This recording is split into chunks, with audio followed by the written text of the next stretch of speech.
Il y a 2 semaines, nous étions en Nouvelle-Zélande pour vivre l'édition 2011 du Challenge Wanaka. Nous restons dans l'hémisphère sud.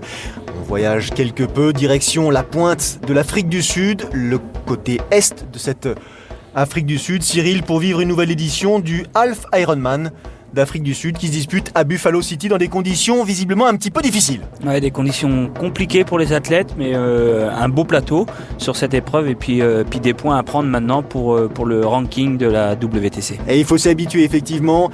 Les athlètes vont commencer à migrer en fonction de la saison pour aller chercher les points de manière efficace au gré des épreuves Half Ironman ou bien sûr sur les distances Ironman. Présentation de la course dans des conditions encore un petit peu sportives, même si c'est l'été austral comme on l'appelle là-bas à cette période. Nous sommes à la fin du mois de janvier, il y a quelques semaines donc.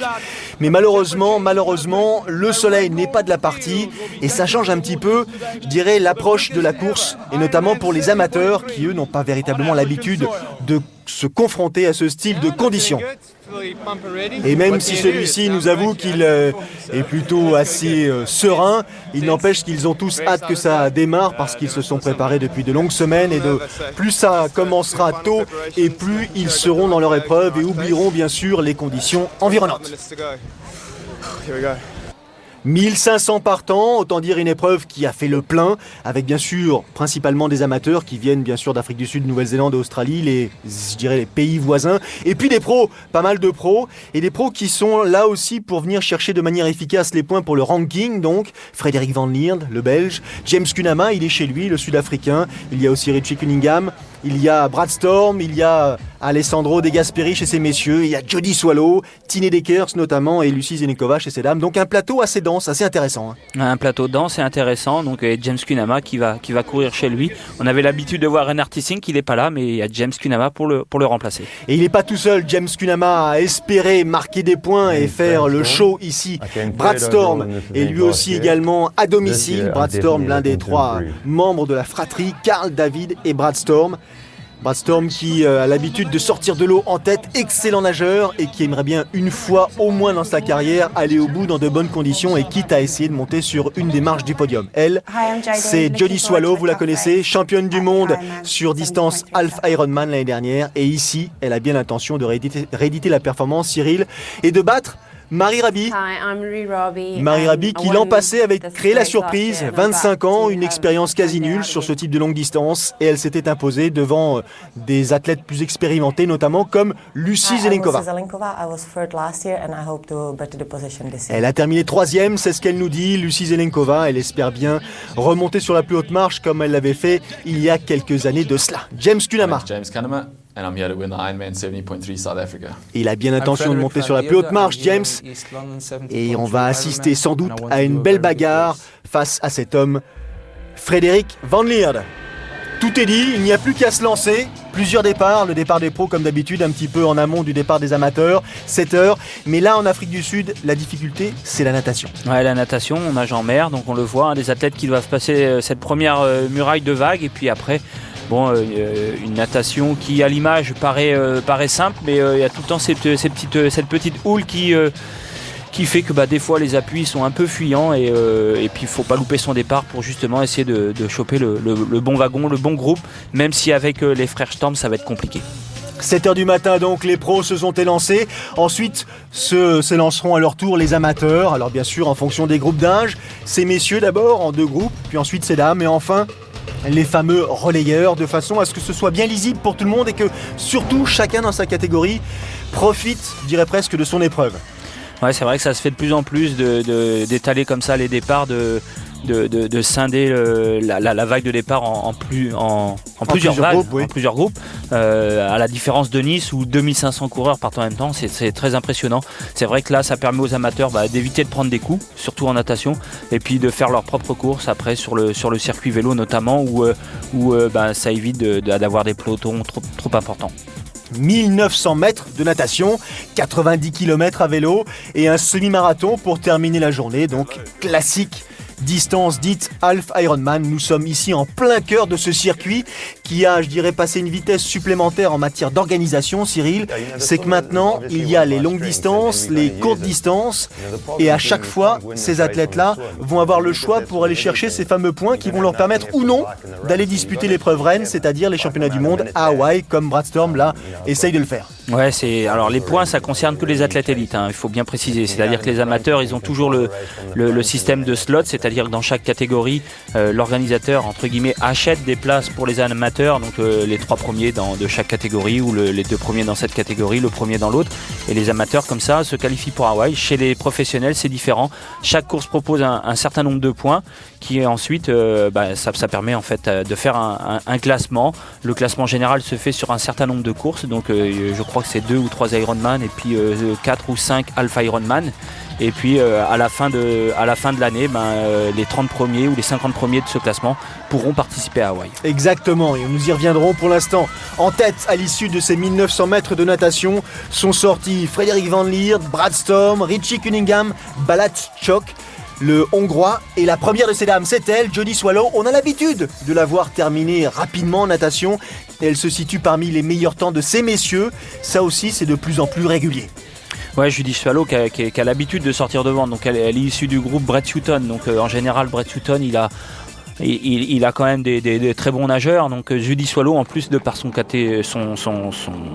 profil, il est important qu'elle sorte en effet devant et puis qu'elle fasse derrière un gros vélo pour ensuite essayer de résister en course à pied. On a vu passer Brad Storm à l'instant. Le voici, ça c'est Frédéric Van Lierde, Richie Cunningham. Frédéric Van Lierde à ne pas confondre avec Luc Van Lierde. C'est effectivement le même nom, ils n'ont rien à voir d'un point de vue familial. Ils ont juste, depuis cet hiver, une relation particulière puisque Luc Van Lierde entraîne Frédéric Van Lierde. Ouais, c'est bien, c'est plutôt intéressant pour Frédéric Van Lierde qu'on avait vu l'an dernier à Nice, qui nous avait fait une bonne impression. On le voit régulièrement en Afrique du Sud. Donc Frédéric Van Lierde qui est là, comme il l'a dit, avant tout pour prendre des points, pour essayer de se qualifier à Hawaï. Et son objectif, c'est simple, c'est sortir devant et puis derrière, ou sortir avec les premiers, derrière faire un gros vélo pour essayer de résister à James Kunama en course à pied. Jodie Swallow, la première de ces dames, à s'élancer sur le parcours cycliste. Jodie qui insiste sur le fait qu'elle a effectivement entendu parler de cette compétition et de son caractère difficile, et notamment son parcours cycliste hilly, c'est-à-dire avec pas mal de petites côtes qui vont venir rythmer la progression de ces athlètes. Donc pour elle qui est une bonne nageuse, il faut qu'elle attaque le parcours cycliste en tête de façon à accroître cet avantage parce que il restera la course à pied et c'est pas forcément son périmètre le plus convaincant. Ouais, mais il ne faut pas se fier aux apparences, parce que Jodie Swallow, je m'en rappelle l'an dernier, elle est venue à l'Alpe d'Huez, tout le monde avait dit avec le gabarit qu'elle a, elle passera pas la montagne, et puis finalement elle avait surpris tout le monde, et puis derrière elle avait fait une très très belle course à pied, donc faut pas non plus se fier aux apparences, et Jodie Swallow, je pense que mentalement c'est une athlète qui est très très forte. Elle est sortie une minute devant Marie Rabi, elle est sortie près de 6 minutes devant Tine Deckers.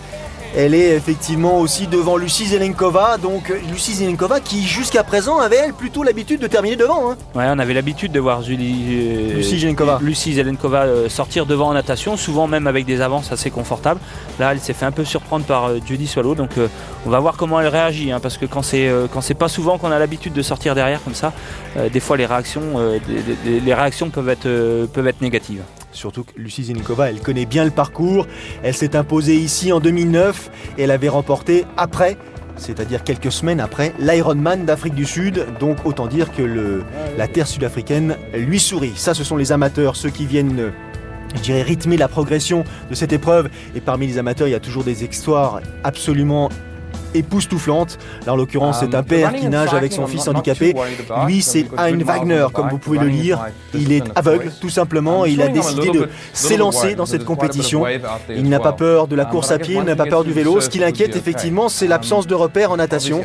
Et c'est ce qu'on va pouvoir suivre aussi au cours de ce reportage. C'est voir de quelle manière ces athlètes, qui sont véritablement des athlètes, arrivent à mettre leur expérience, leur sensibilité, en branle pour pouvoir arriver à leur fin.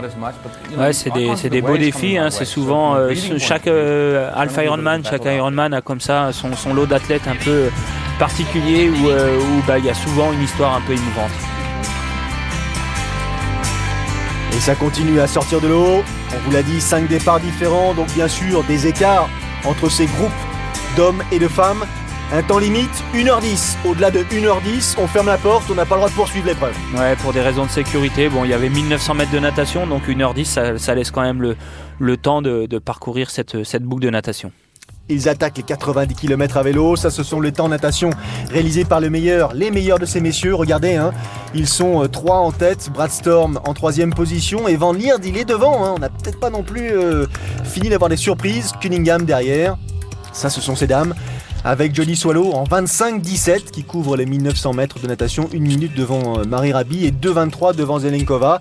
Plus de 6 minutes 45 devant Tine Deckers, Diane Ressler et d'autres compétitrices. Le profil du parcours cycliste, un aller-retour, donc assez simple, je dirais à visualiser. Ça commence par 45 km en montée et donc fatalement 45 km en retour et en format descendant. Attention au vent et aux conditions climatiques.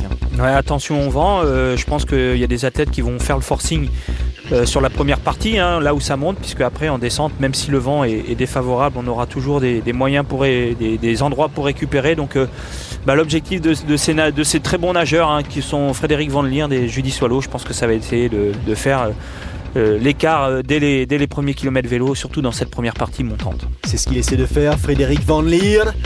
2e sur l'Ironman France l'année dernière, 5e à Abu Dhabi, 14e à Hawaï. Et lui qui a été champion d'Europe longue distance, c'était en 2007.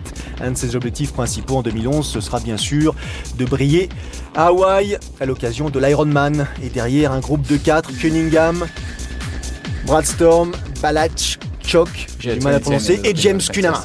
Kunama qui insiste sur sa réussite l'an dernier avec 2 victoires sur distance Ironman, Cedar Point et l'Ironman de Floride, une victoire à l'Alpe d'Huez, une victoire sur l'Alpha Ironman du Texas. Il aimerait bien rééditer cette qualité d'année, cette qualité de coureur. Mais on a parlé des athlètes professionnels sud-africains, australiens, américains, belges, et on n'a pas parlé des Français. Ils sont où ? Ouais, c'est un peu dommage parce que c'est vrai qu'on avait l'habitude de voir des athlètes français voyager sur la terre entière, tout au long que ce soit l'hiver ou en saison européenne. Je pense que c'est le fait aussi qu'il n'y a pas le volume, la densité d'athlètes en France qu'on a connu à une époque. Je pense que les athlètes français ont besoin aussi d'une petite coupure. Je pense que hormis François Chabot, Hervé Faure et puis maintenant Stéphane Poula qui ont quand même déjà bien tourné sur l'ensemble du circuit, peut-être qu'ils ont aussi eux, et c'est normal, envie de se poser l'hiver pour bien faire pour faire une belle saison en Europe et notamment en France. Après, du côté des jeunes, je pense qu'il n'y a pas la densité. Il y aurait éventuellement Sylvain Sudry qui pourrait comme ça voyager. Il le fait de temps en temps. On l'a déjà vu. Romain Guillaume aussi. Romain Guillaume. Maintenant, ce qui est dommage, c'est que je m'en rappelle, nous, à notre époque, on attendait justement qu'il y ait ce ranking, qu'il y ait justement un vrai classement mondial sur le longue distance. Il n'y était pas. Nous, on cherchait surtout à se qualifier pour Hawaï. Il suffisait de faire une épreuve et on était qualifié. Après, à la rigueur, on n'avait plus besoin de voyager. Et là, ils ont la possibilité justement de rentrer dans un classement, de pouvoir dire moi je suis 15e mondial, 20e, 30e mondial. Et les athlètes le font pas. Mais je pense que c'est avant tout un problème de densité. Frédéric Van Lierde qui insiste en termes de points, justement il en a glané pas mal à Hawaï puisqu'il a terminé 14e en 2010 et donc son objectif pour 2011 c'est d'essayer d'assurer justement sa qualification pour disputer l'Ironman et le championnat du monde. Il a lui misé sur un niveau de préparation qui l'autoriserait des performances régulières justement dans les différentes épreuves qu'il aura sélectionnées. Mais il sait en l'occurrence qu'en Afrique du Sud, son adversaire principal sera sans doute James Kunama. Retour sur la course féminine, elle avait 6 minutes 47 de retard sur Jody Swallow à la sortie de l'eau. Tine Deckers et son vélo vert, elles sont en train, je dirais presque, la machine et l'athlète, de revenir sur la tête de course. Très efficace, Tine Deckers, qui elle a expliqué qu'elle avait quitté la Belgique pendant la période hivernale, bien sûr, trop froid, trop pluvieux, pour aller sur Lanzarote, les Canaries, se préparer, se confronter à des parcours cyclistes difficiles. La plupart des athlètes professionnels vont sur les îles des Canaries pour s'entraîner pendant la période hivernale et donc pour revenir dans de bonnes conditions et affronter encore une fois ce parcours ici en Afrique du Sud qui est qualifié lui aussi de compliqué. Ouais, c'est vrai qu'elle a dû croiser sûrement les athlètes français qui eux aussi sont allés s'entraîner à Lanzarote. Ça aurait été intéressant que quelques-uns d'entre eux viennent justement sur ce genre de course pour voir et pour avoir l'effet du stage pour voir où ils en sont. Et c'est dommage. J'espère qu'ils en prendront note et puis qu'ils verront que c'est pas parce qu'on court aussi l'hiver que la saison européenne est moins bonne. C'est des athlètes, James Kunama notamment, qu'on voit sur le circuit en Australie, en Afrique du Sud, mais également en Europe, et c'est des athlètes qui sont au top toute l'année. On remonte la tête de course féminine, on a vu Zelenkova en 3e position, Rabi en 2e position, Marie Rabi donc, la jeune sud-africaine qui compte 1 minute 30 de retard à cet instant précis. On est au 30e kilomètre de la compétition, derrière 1 minute de retard sur Jody Swallow, la leader depuis la sortie de l'eau, First Lady comme le stipule la pancarte sur le sommet de ce véhicule. Pendant ce temps-là, bien sûr, la dernière vague des compétiteurs, en l'occurrence ceux qui vont disputer l'épreuve sous forme de relais, en termine avec les mêmes contraintes, c'est-à-dire la même heure 10 maximale autorisée pour sortir de l'eau. Il y aura 4 heures et 5 minutes pour ce qui concerne le parcours cycliste. Quand on fait l'épreuve en relais et qu'on a 1h10 pour nager, il ne faut pas se louper, parce que sinon c'est le copain derrière qui ne peut pas partir. Et là, c'est quand même plus embêtant. Kevin et son fils. L'an passé, ils étaient déjà engagés dans cette épreuve. Ils n'avaient pas pu passer le fameux cut horaire, la fameuse porte horaire à l'issue du parcours cycliste. Toute l'ambition pour ce père de famille sera d'essayer cette année d'y parvenir, bien sûr, de manière à aller jusqu'au bout avec son fils handicapé.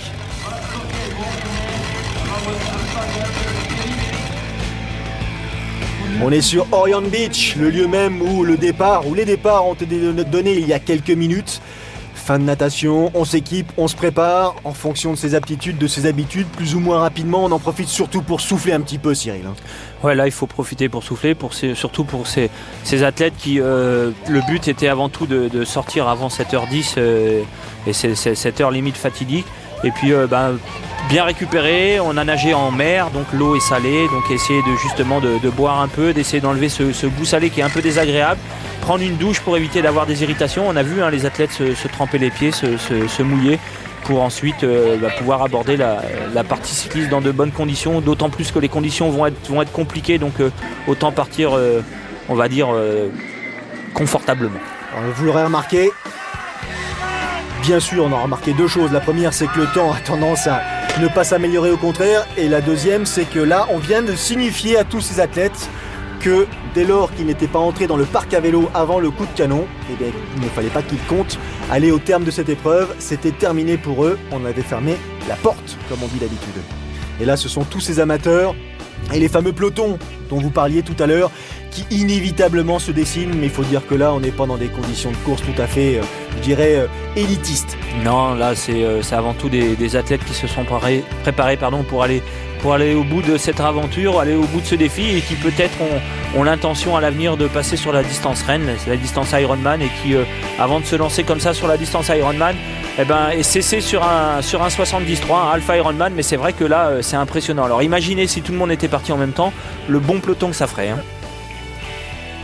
Heureusement pour eux, l'organisation a fermé complètement la route, c'est-à-dire aucune circulation n'est autorisée, ce qui leur permet malgré tout de profiter de tout l'espace, de toute la largeur de la voie. Frédéric Van Lierde, il est en tête.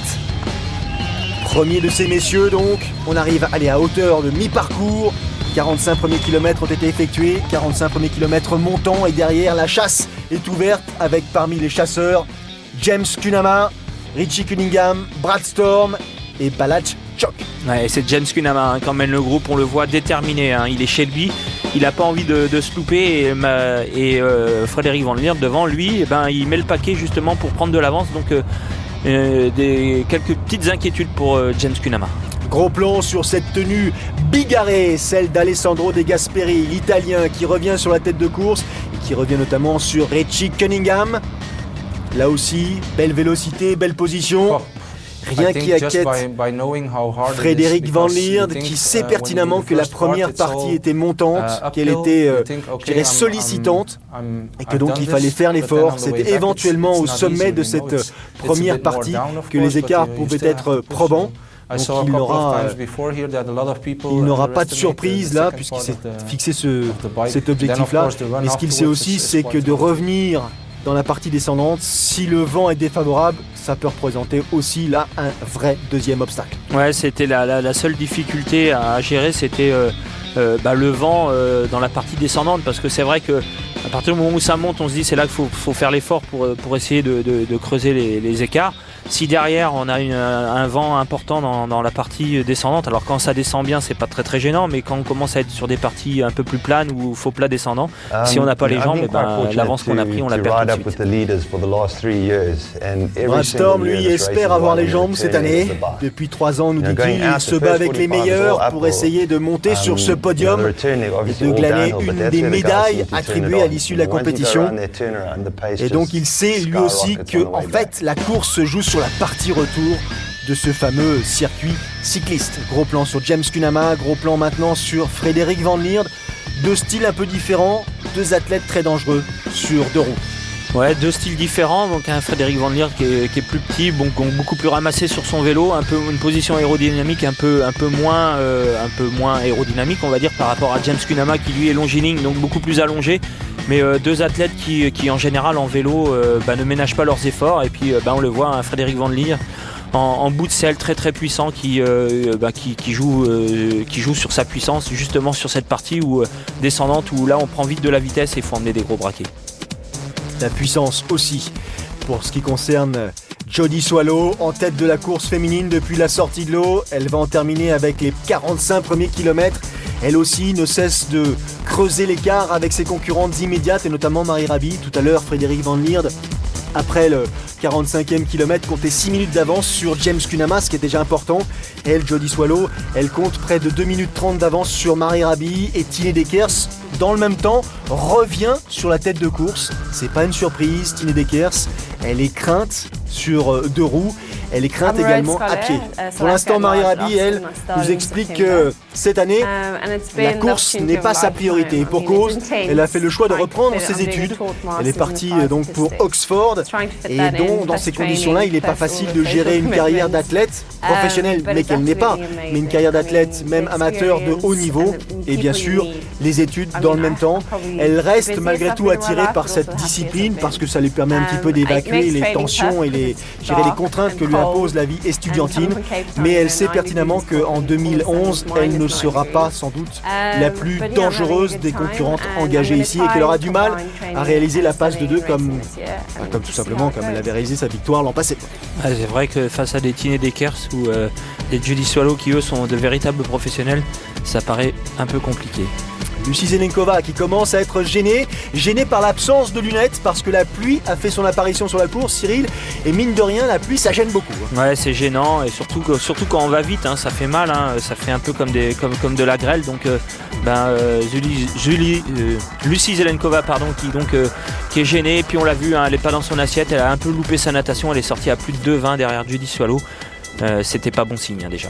Diane Ressler, Sarah Schultz, Karine Dubuisson, on a vu Sonia Tachiche, les athlètes féminines sont au rendez-vous, on marque une pause, on respire et on se retrouve tout de suite pour la suite de ce Half Ironman d'Afrique du Sud.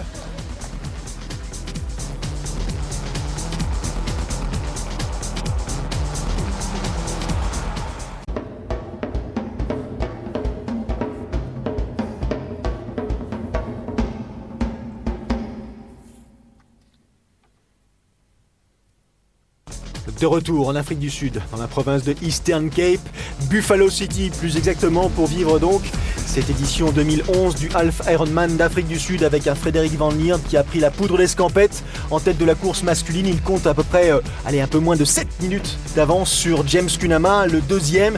Et derrière, il y a Choc, le Hongrois, il y a Brad Storm, il y a Cunningham. Et il y a surtout la pluie qui ne cesse, je dirais, de venir gêner les coureurs. Et là, petit fait de course surprenant. Qu'est-ce qu'il essaie de faire, Frédéric? Il a déraillé, il essaie de remettre la chaîne sur le plateau sans s'arrêter. Donc il a un petit problème de derrière et puis c'est gonflé. C'est reparti. Il faut changer de vitesse, il y a une petite technique à prendre et là il n'a pas perdu beaucoup de temps. Mais quelque part c'était le bon choix de Frederik van Lierde. Il avait dit je ferai l'effort dans la première partie parce que ça monte. Au demi-tour il avait 6 minutes d'avance. Il va arriver là dans le parc à vélo pour le départ de la course à pied avec un peu plus de 7 minutes d'avance. Comme quoi il a eu raison de faire l'effort sur cette première partie cycliste. On parle d'effort. Tandis que les meilleurs, les pros, attaquent la descente, direction l'aire de transition et ensuite le semi-marathon, les amateurs, eux, n'ont pas tout à fait cette chance-là. Ils ont encore quelques longues minutes pour certains de quelques longues heures à passer assis sur la selle. Et la pluie, elle, n'a que faire de ses soucis de circonstances. Elle est en train de s'abattre sur la course. Décidément, après le vent, le froid en Nouvelle-Zélande, la pluie en Afrique du Sud, c'était pas la bonne année pour aller courir dans le sud, l'hémisphère sud. Ouais, après la pluie, c'est sûr, c'est gênant, mais ce qui compte le plus, c'est la température, parce qu'il peut faire beau et puis froid. S'il pleut et qu'il fait chaud, c'est un peu moins gênant, on va dire. On a vu des fois les courses à Hawaï où il pleuvait. Alors c'est sûr qu'après le taux d'humidité est beaucoup plus important, mais c'est surtout la température. Et visiblement là, les athlètes n'ont pas très très froid. C'est le cas effectivement à l'image. Il a commencé à préparer, à enlever ses attaches sur les chaussures pour pouvoir descendre et attaquer la transition. On avait passé Frédéric Van Lierde, alors ne vous méprenez pas, ils ne sont pas du tout dans la même logique, en l'occurrence de temps, puisque Frédéric Van Lierde, lui, à cet instant précis, il a 7 minutes d'avance sur Kunama, il est parti depuis longtemps, même si Kunama exécute une transition éclair. Storm arrive, lui, avec 8 minutes 50 de retard sur Van Lierde. On a vu De Gasperi, Cunningham, Chock arrivent dans le même temps, et là, le plus rapide, bien sûr, va essayer de tirer son épingle du jeu tout en sachant que la course à pied fait 2 boucles, des signes de boucles, et qu'il y a les fameuses petites hills, les petits monts faux plats qui vont rythmer l'épreuve. Ouais, la course à pied, c'est 21 km, 7 minutes d'avance. Faudrait vraiment un gros pépin pour que Frédéric Van Lierde, ou une mauvaise gestion de course pour que Frédéric Van Lierde n'arrive pas à aller au bout. On n'est pas à l'abri de quelque chose, d'une surprise. Mais James Kunama, en tous les cas, derrière, s'il veut revenir sur la première place, il n'a pas de temps à perdre. Les voici, ses premières difficultés, les fameux Bunkers Hill. Ils sont 4 au total, 4 petits monts, 4 faux plats qui viennent taper dans les cuisses, taper dans les corps. Et on voit la souffrance là, à l'image de Brad Storm qui pouffe, qui souffle. Il a visiblement du mal, le Sud-Africain. Même s'il a pris la ceinture avec, je dirais, réconfort à la taille, ça va être compliqué. Regardez les temps réalisés après le parcours cycliste. 7 minutes 30 d'avance pour Van Lierde sur Kunama, 8,50, 9 minutes et bien au-delà pour les poursuivants. Il a peut-être la course en main, Van Lierde, s'il ne se rate pas sur le semi-marathon. C'est ce qu'on va pouvoir suivre ensemble. Le voici, le profil de ce semi-marathon et les fameux Bunkers Hill dont je vous parlais. Comme quoi, là aussi, la course est loin d'être aisée. Ouais, la course est vallonnée. Ça ne sera pas de trop pour James Kunama, par contre, pour essayer de revenir sur la tête de course. Brad Storm, lui, il a un peu plus de mal. Il a le gabarit de nageur. C'est un nageur, donc beaucoup plus dur en course à pied. Et puis derrière, on essaie de s'accrocher parce que même si Frédéric Van Lierde et James Kunama sont partis un peu aux avant-postes, il reste une 3e place à prendre sur cet Alpha Ironman. Et puis on l'a déjà dit, des points à prendre pour la qualif pour Hawaï. On vient de voir Alessandro De Gasperi prendre la 3e place au détriment de Richie Cunningham.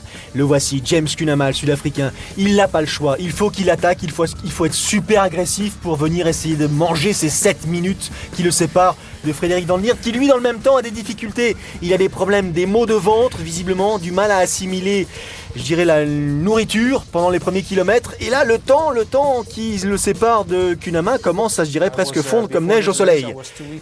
Les 2 semaines précédant la compétition, nous dit Van Lierde, j'étais effectivement en Afrique du Sud, ici, pour me préparer, tenter de m'accoutumer aux conditions climatiques très différentes de celles qui sont actuellement en Belgique. C'est pratique, effectivement, en hiver, de changer d'environnement et la chaleur est la bienvenue. Johnny Swallow qui termine son parcours cycliste.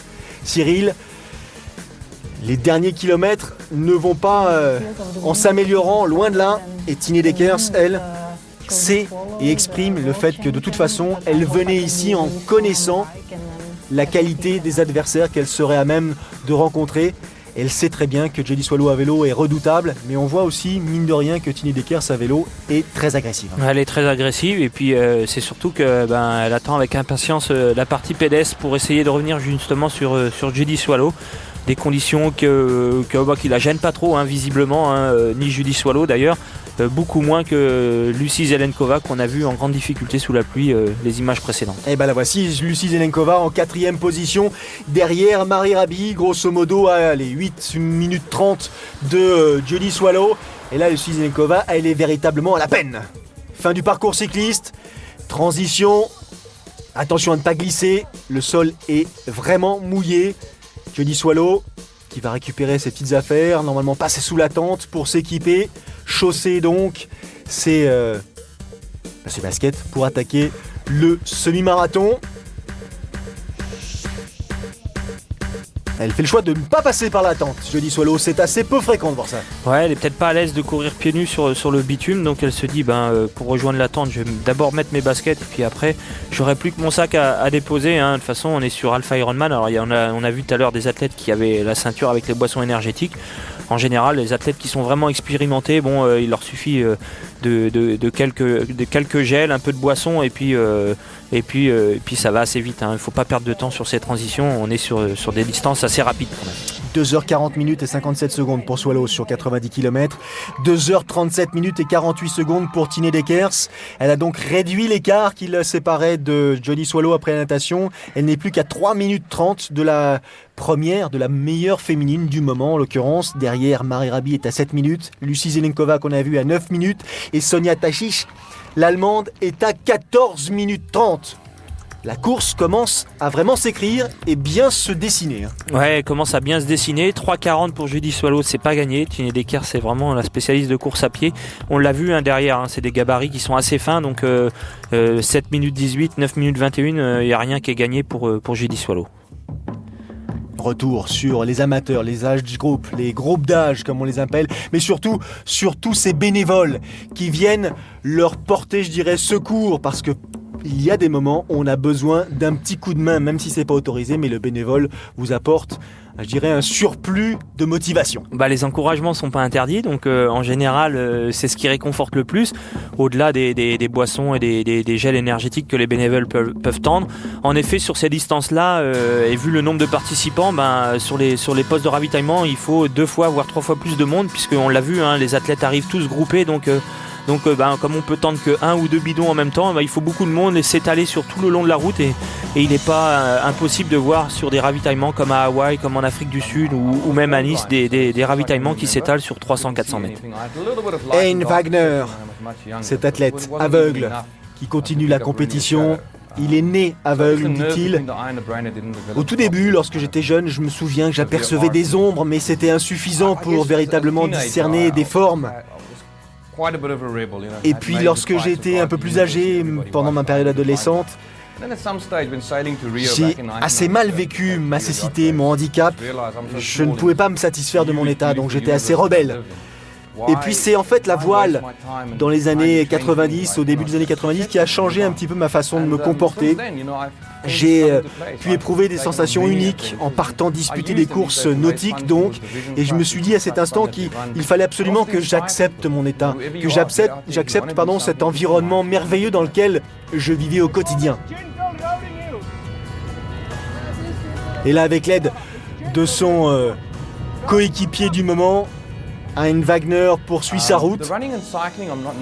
Encore une fois, il insiste sur le fait que la course à pied et le vélo ne représentaient pas pour lui une difficulté a priori, mais que comme la natation était une discipline nouvelle, c'est plus effectivement à ce moment précis qu'il craignait pour le bon déroulement de sa course. Mais il fait confiance bien sûr à Paul qui est en l'occurrence son équipier du moment, pour lui apporter son expérience, sa disponibilité, son aide bien sûr, et surtout les encouragements nécessaires pour aller au bout de cette aventure que l'on peut qualifier d'exceptionnelle.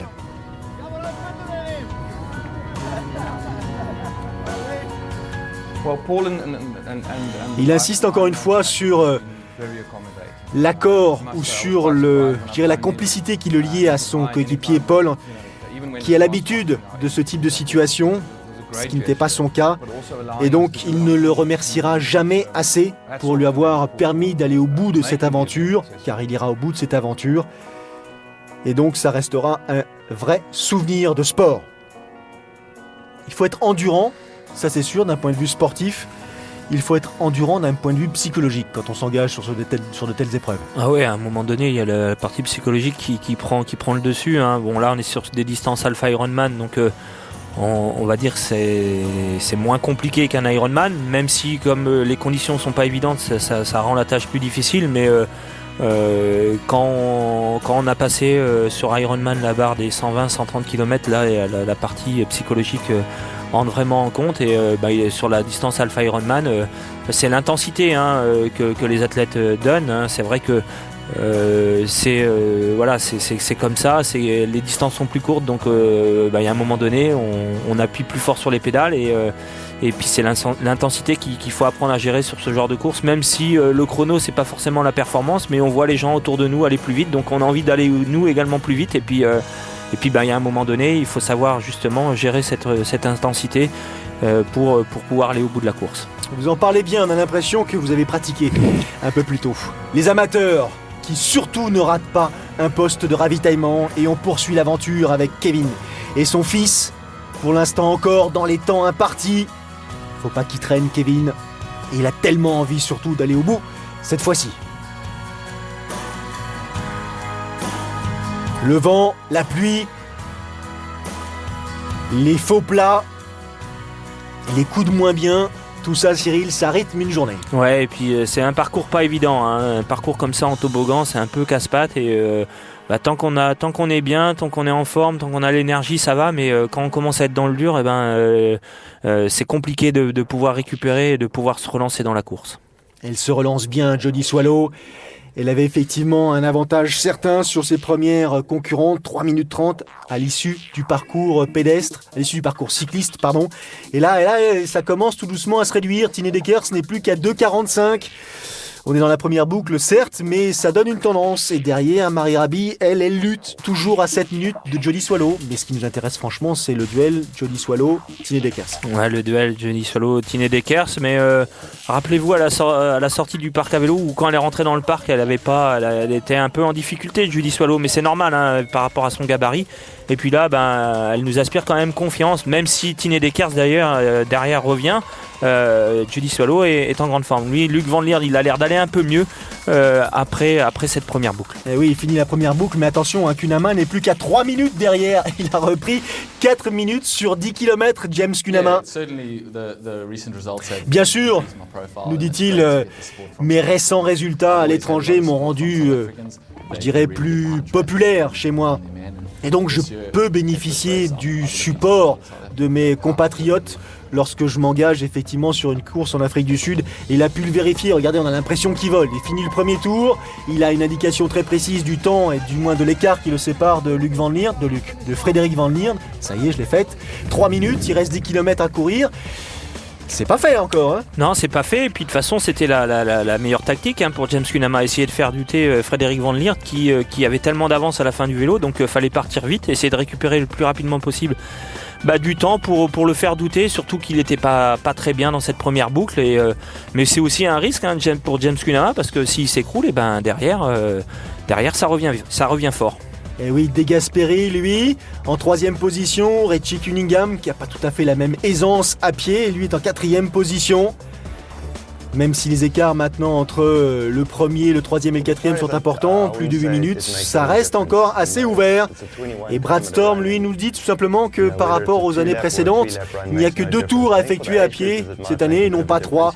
Ça n'a pas réellement d'incidence pour les professionnels qui ont l'habitude, je dirais, de courir sur de telles distances. Pour les pros, c'est une chose, mais pour les amateurs, c'est différent. Parce que effectivement, d'avoir 3 boucles de 2, ça vous rythme davantage le parcours. C'est peut-être moins de lassitude, c'est peut-être plus facile de courir sur des épreuves qui ont davantage de tours. Je sais pas, quel est votre sentiment, Cyril ? Ça, c'est propre à chacun après, hein. Vous savez, à un moment donné, hein, quand vous n'êtes pas bien dans la course, hein, c'est sûr que vous vous dites il y a 3 tours, c'est lassant. Vous dites il y a qu'un tour ou il y a que 2 tours, je suis loin de l'arrivée. Donc c'est propre à chacun. Il y en a qui préfèrent quand il n'y a qu'une seule boucle, 2 boucles.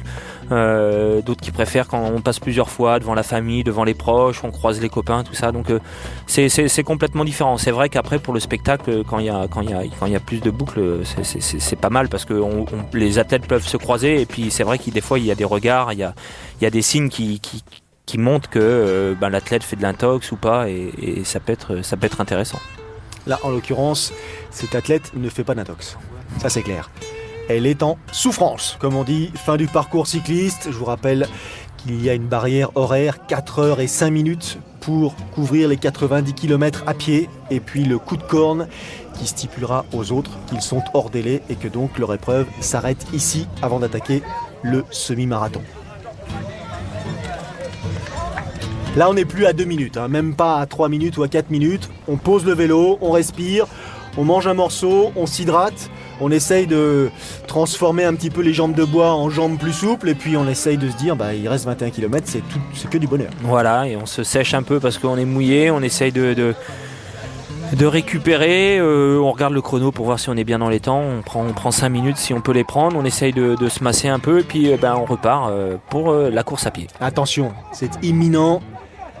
Regardez avec quel empressement ces athlètes en terminent là pour le parcours cycliste. Pour les autres, l'intervention des arbitres vient leur signifier que c'est plus la peine. Au contraire, c'est même un service qu'on leur rend parce que la journée qui était déjà très difficile aurait pu devenir cauchemardesque. Ouais, c'est vrai qu'avant ça se faisait pas trop de donner des limites comme ça, mais c'est vrai que pour la sécurité de l'athlète, pour la sécurité de l'organisation, pour les bénévoles et tout, avec le nombre d'athlètes qui s'inscrivent maintenant sur ces distances-là, on est obligé de mettre des temps limites. Alors c'est dommage pour les Kevin. athlètes et notamment pour Kevin qui n'a pas pu remplir le contrat qui s'était mis, c'est-à-dire rentrer dans les temps impartis.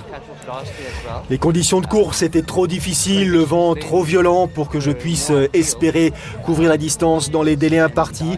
J'ai fait le maximum, je pense que sincèrement je ne pourrais pas le regretter. Simplement, ça me donnera l'occasion bien sûr de tenter à nouveau ma chance l'an prochain.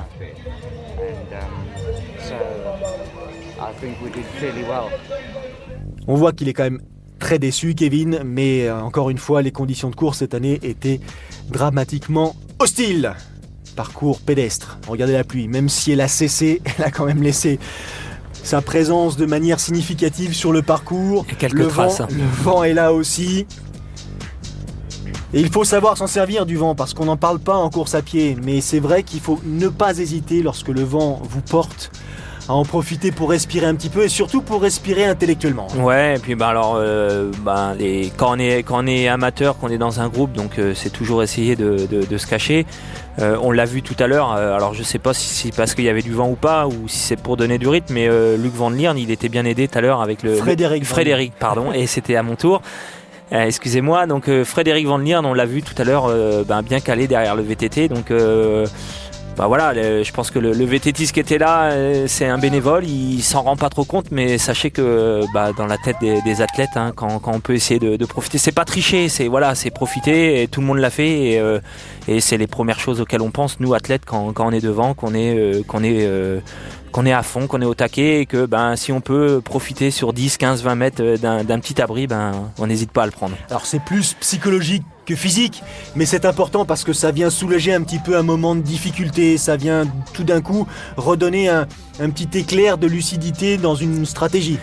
Ouais, mais c'est bien de s'en rendre compte parce que ça veut dire qu'on est dans la course, ça veut dire qu'on est bien concentré et puis des fois on peut le provoquer quand on est sur par exemple à Nice sur la promenade des Anglais et que le vent est de côté et qu'on est tête de course et que on a une moto avec un cadreur qui vient, on se dit lui il va pas se mettre à droite, il va se mettre à gauche parce que je vais lui dire de se mettre là et ça va me faire du bien pendant 100, 200, 300 mètres. Bon allez, arrêtez de donner les petites infos aux prochains compétiteurs qu'on retrouvera bien sûr à Nice comme ailleurs. Frédéric Van der Lierne, il est en tête de la compétition.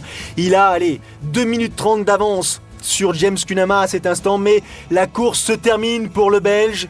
Il a vécu des 10 premiers kilomètres de manière difficile, il a retrouvé ses jambes lors de la deuxième boucle, et là on a le sentiment que plus rien ne pourra l'inquiéter. Cunnama, lui, il a tout tenté, il est encore à un rythme très élevé, mais là 2 minutes 30, ça devient difficile. Ouais, et puis là eux, ils pensent pas à se protéger, ils pensent à une seule chose, c'est aller vite, aller très très vite pour James Cunnama, essayer de revenir sur Frédéric et le faire douter, et Frédéric dire j'avais pas le droit de perdre avec 7 minutes d'avance à la fin du vélo, si je perds là je vais en prendre pour mon grade toute l'année. C'est sûr, ça va lui plomber sa saison, c'est ça le risque aussi, c'est parce qu'on reste après avec des contre-performances comme ça en tête. Regardez la joie de Frédéric Van der Lierne. 4 heures, 6 minutes et 30 secondes donc pour couvrir ce Half Ironman d'Afrique du Sud. Il ne s'est pas économisé, le Belge, que l'on retrouvera bien sûr à Abu Dhabi.